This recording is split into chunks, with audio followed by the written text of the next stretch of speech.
Hello दोस्तों, स्वागत है आप सभी का हमारे यूट्यूब चैनल एग्जाम बार में। आज का जो हमारा टॉपिक ऑफ द डे है वो है इंडिया एजिंग रिपोर्ट 2023। अब तक तो आपको नाम से पता चल गया होगा कि ये रिपोर्ट किस पर आधारित है। ये रिपोर्ट जो है भारत में बुजुर्गों की स्थिति पर आधारित है और बताया गया है कि विभिन्न वर्षों में, आने वाले विभिन्न वर्षों में, मतलब कि 2046 में, 2050 में, या तो हम कह लें कि सदी के अंत में भारत में बुजुर्गों की जनसंख्या कितने होने वाली है। तो बहुत ही इंपॉर्टेंट है ये आपके पीटी और आने वाले मेंस के एग्जाम के पॉइंट ऑफ व्यू से। मेंस मतलब 2024 का पीसीएस, यूपीएससी, बीपीएससी, मतलब जितने भी स्टेट हैं, अगर वहां पे रिटन एग्जाम होता है तो उसके पॉइंट ऑफ व्यू से ये रिपोर्ट बहुत ही इंपॉर्टेंट है। क्योंकि मेंस में हमारे पाठ्यक्रम में एक टॉपिक होता है जिसका नाम है समाज। तो समाज से अगर बुजुर्गों से संबंधित प्रश्न आता है और आप यहाँ पे बताए गए डेटा को आप मेंशन करते हैं तो एग्जामिनर की नजर में आपका आंसर बहुत ही रिच होने वाला है। साथ ही इस रिपोर्ट के ही आधार पर हम बात करेंगे कि यूपी की स्थिति कैसी होने वाली है और हम इस रिपोर्ट की महत्ता आपको दो प्रश्नों से बताते हैं कि कितना इंपॉर्टेंट ये आज का रिपोर्ट है। तो पहला प्रश्न है कि हाल ही में जारी इंडिया एजिंग रिपोर्ट 2023 के अनुसार वर्ष 2022 और 50 के मध्य 80 प्लस वर्ष की आयु वाले लोगों की जनसंख्या कितने प्रतिशत बढ़ने का अनुमान है। According to the recently released India Aging Report 2023, by how much percent is the population of people aged 80 plus years expected to increase between 2022 and 50? आपके ऑप्शन है 229%, 249%, 259% या फिर 289%। इसका आंसर जो है अब मैं आज ही के इसी के वीडियो में बीच में मेंशन करने वाला हूं। और हमारा जो दूसरा प्रश्न है वो है इंडिया एजिंग रिपोर्ट 2023 के अनुसार वर्ष 2050 तक भारत की कुल जनसंख्या में बुजुर्गों की आबादी कितने प्रतिशत होने का अनुमान है। ऐसे प्रश्न जो है एग्जामिनेशन हॉल में बिल्कुल देखे जाते हैं, तो ये रिपोर्ट बहुत ही इंपॉर्टेंट है, इसलिए इसके एक एक डेटा को आप अपने नोटबुक में जरूर मेंशन करें। आपके ऑप्शन है 16.8%, 18.8%, 20.8% और 24.8%। इसका भी आंसर मैं अभी आपको थोड़ी देर में ही बस बताता हूं। चलिए शुरुआत करते हैं और जानते हैं कि इंडिया एजिंग रिपोर्ट 2023 में हमारे लिए एग्जाम के पॉइंट ऑफ व्यू से कौन कौन से इंपॉर्टेंट फैक्ट हैं। तो यूएनएफपीए भारत यानी कि संयुक्त राष्ट्र जनसंख्या कोष भारत ने international institute for population sciences के सहयोग से इंडिया एजिंग रिपोर्ट 2023 जारी किया। तो जारीकर्ता कौन है इसको भी आपको ध्यान रखना होगा।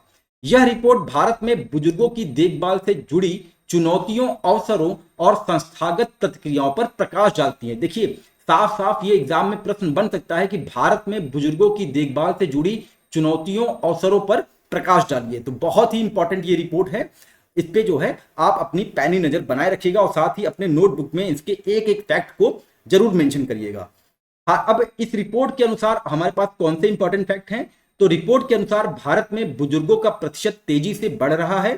60 वर्ष से अधिक आयु की जनसंख्या वर्ष 2022 में 10.5% से बढ़कर वर्ष 2050 में 20.8% होने का अनुमान है। यही हमारे दूसरे वाले प्रश्न का आंसर था जिसमें पूछा गया था कि वर्ष 2050 तक भारत की कुल जनसंख्या में बुजुर्गों की आबादी कितने प्रतिशत होने का अनुमान है। तो उसका आंसर है 20.8%। तो बहुत ही इंपॉर्टेंट ये रिपोर्ट है और ये फैक्ट भी बहुत इंपॉर्टेंट है, तो इसको आप ध्यान रखे रहिएगा।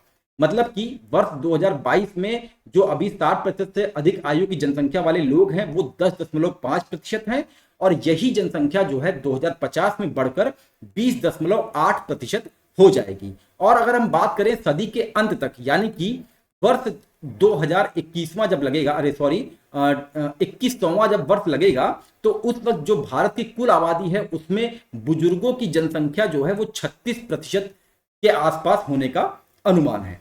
आगे बात करें, इस रिपोर्ट में कहा गया कि वर्ष 2046 तक यह भी संभावना है कि देश में बुजुर्गों की आबादी बच्चों की आबादी से अधिक हो जाएगी। तो 2046 तक हमारी जो आबादी है बुजुर्गों की वो बच्चों से अधिक हो जाएगी। और बच्चों को इसने जो है किस उम्र सीमा तक मेंशन किया है, 0 से 15 वर्ष की आयु तक। अब आगे बात करते हैं और इंपॉर्टेंट फैक्ट के बारे में। वर्तमान में भारत की बुजुर्ग आबादी की दशकीय वृद्धि दर 41% होने का अनुमान है। वर्ष 2050 तक देश में बुजुर्ग आबादी का प्रतिशत दुगुना होकर कुल आबादी का 20% से अधिक होने का अनुमान है। तो देखिए वर्ष 2050 तक जो है 20% से अधिक आबादी होने का अनुमान है। बहुत ही इंपॉर्टेंट लाइन है, इसको आप ध्यान रखे रहिएगा। और अगर दशकीय वृद्धि की बात करें वर्तमान में तो 41% होने का अनुमान है। रिपोर्ट में कहा गया कि भारत में 40% से अधिक बुजुर्ग सबसे गरीब संपत्ति वर्ग में हैं। उनमें से लगभग 18.7% बिना आय के रहते हैं। इसके एक एक फैक्ट से जो है अलग प्रकार के एक न एक प्रश्न बनते हैं। रिपोर्ट के अनुसार 80 प्लस वर्ष की आयु वाले लोगों की जनसंख्या वर्ष 2022 से 50 के मध्य लगभग 289% की दर से बढ़ेगी। और यही आज के पहले प्रश्न का आंसर भी है कि 2022 से 50 के बीच में 80 प्लस वर्ष की आयु वाले लोगों की जनसंख्या कितने प्रतिशत बढ़ने का अनुमान है, तो 289% के आसपास। अब आगे बात करते हैं और रिपोर्ट में कौन से इंपॉर्टेंट फैक्ट हैं।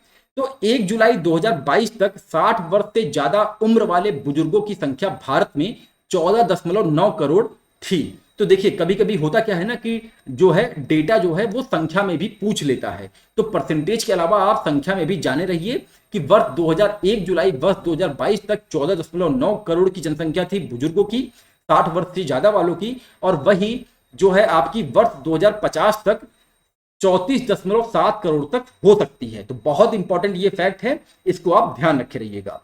रिपोर्ट के अनुसार वर्ष 1991 में बुजुर्ग जनसंख्या में प्रत्येक 1000 पुरुषों के अनुपात में वृद्ध महिलाओं की संख्या 930 थी और अनुमान लगाया गया है कि वर्ष 2031 तक 951 पुरुषों पर 1078 महिलाएं होंगी। ये भी बहुत इंपॉर्टेंट फैक्ट है, इसको भी आप ध्यान रखिए। भारत में 60 वर्ष की आयु वाले पुरुष अगले 18.3 वर्ष और जी सकता है, जबकि इस मामले में महिलाएं पुरुषों से ज्यादा 60 वर्ष के बाद 19 वर्ष और जी सकती हैं। यानी कि जो व्यक्ति 60 वर्ष का हो जाता है भारत में इस रिपोर्ट के अनुसार वो लगभग 18 वर्ष तक और जी सकता है। और वहीं अगर हम महिलाओं की बात करें तो 60 वर्ष के बाद महिलाएं औसत रूप से 19 वर्ष तक जो है आगे जी सकती हैं। इसके अलावा यह राज्यों की अलग अलग जीवन प्रत्याशा पर भी निर्भर करता है। केरल और हिमाचल प्रदेश में महिलाओं की उम्र पुरुषों की तुलना में 4 वर्ष तक अधिक है। अब आगे आपको दिखाते हैं एक डेटा जो कि फिगर के माध्यम से है। तो इसमें बताया गया है size and share of population by age group 1950 to 2100। तो इसमें आप देखिए जो हमने डेटा बताया है 60 प्लस आयु की, तो वो आपका ग्रीन लाइन है और ग्रीन लाइन ये आपका जा रहा है 1950 से ये डेटा बनाया गया है और पूरा 2100 तक बनाया गया है। तो यहाँ पे जो मेंशन किया गया था कि वर्ष 2030 तक, तो आप देखेंगे कि वर्ष 2030 तक लगभग जो है आपका 18.5% के आसपास जो है ये अनुमान आयु परसेंटेज में आता है।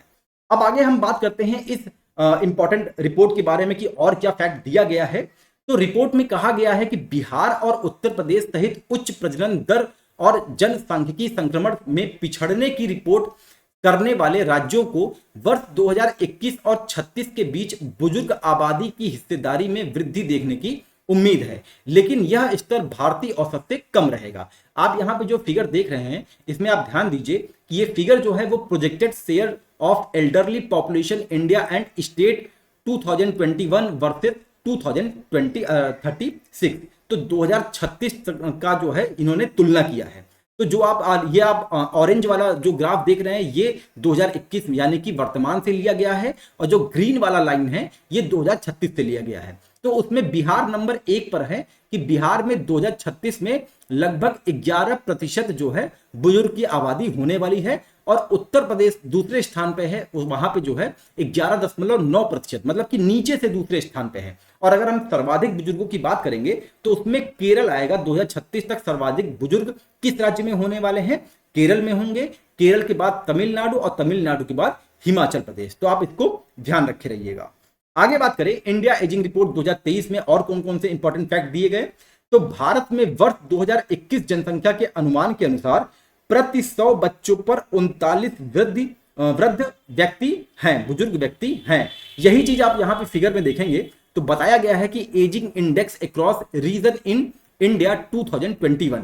तो यहाँ पे आप देखेंगे कि सबसे अधिक जो है वो साउथ में बुजुर्ग हैं, मतलब कि 60 वर्ष से ज्यादा 100 बच्चों में 60 वर्ष से ज्यादा कितने व्यक्ति हैं केरल में? तो लगभग 62% आप इसको मान सकते हैं। साउथ में यहाँ पे बताया गया है साउथ मतलब आंध्र प्रदेश, तेलंगाना, कर्नाटक, केरल और तमिलनाडु। अब हम बात करते हैं यूपी के पॉइंट से क्या इंपॉर्टेंट है। तो यहां यूपी को सेंट्रल में रखा गया है। तो आप देखेंगे कि सेंट्रल में 100 बच्चों पर 27.8% बुजुर्ग हैं। मतलब कि आज भी हमारा जो उत्तर प्रदेश है वो एक युवा प्रदेश कहलाएगा बिहाफ ऑफ साउथ के जितने स्टेट हैं, जिनमें आपका आंध्र प्रदेश, तेलंगाना, कर्नाटक, केरल और तमिलनाडु आते हैं। तो इन सभी राज्यों से, साउथ के सभी राज्यों से यूपी हो गया आपका सेंट्रल का, और छत्तीसगढ़ हो गया और मध्य प्रदेश हो गया, ये ज्यादा युवा है। तो इस डेटा से ये निकल के आता है। बुजुर्ग आबादी में शीर्ष राज्य दक्षिण भारतीय राज्य हैं, जो कि केरल, तमिलनाडु, कर्नाटक, आंध्र प्रदेश और तेलंगाना है, जैसा कि मैंने अभी आपको इस फिगर में बता दिया था। दक्षिणी और पश्चिमी भारत की तुलना में मध्य और उत्तर पूर्वी क्षेत्रों में राज्यों का युवा समूह है। अब आगे बात करें, रिपोर्ट के अनुसार भारत में 75 वर्ष के बाद की जीवन प्रत्याशा 9.1% है। ये बहुत इंपॉर्टेंट है, आप इसको ध्यान रखे रहिएगा। तो जो जीवन प्रत्याशा है वो 9.1% है 75 वर्ष के बाद। तो यहां आप देखेंगे इसने बता दिया है इंडिया की जो औसत जीवन प्रत्याशा है वो 9.1% है। अब हम बात करते हैं यूपी की। तो यूपी की जो जीवन प्रत्याशा है इस रिपोर्ट के अनुसार वो 8.2 है, और पंजाब की जो जीवन प्रत्याशा है 75 वर्ष के बाद वो 12.5 है। इसको भी आप ध्यान रखिएगा कि 75 वर्ष के बाद जीवन प्रत्याशा में जो शीर्ष राज्य है वो पंजाब है, और यूपी का स्थान कौन सा है, तो यूपी का 20वां स्थान है। आपके आरओ, एआरओ और पीसीएस, एपीएस के लिए बहुत ही इंपॉर्टेंट ये फैक्ट मैं यहां पे लेके आया हूं।